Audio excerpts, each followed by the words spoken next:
Hi everyone, I'm Christina, Chief Creative Officer at Squirrly. And today we are going to take a look at what can you see inside the calendar tab. So let's go inside Squirrly Social. So this is the calendar tab. The post calendar tab provides a clear visual overview of all of your posts. You're basically going to be able to see all the previous posts as well as the next post. Because this is a new account, I don't have any posts for the moment. You're going to be able to use this filter over here to go back to the previous weeks or forward in the future in order to schedule posts and see them like so. You can create a post directly from the calendar by clicking on this button over here, like so.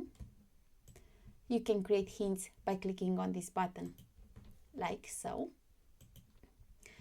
And of course, you can use this filter over here to quickly sort and display posts by social media accounts.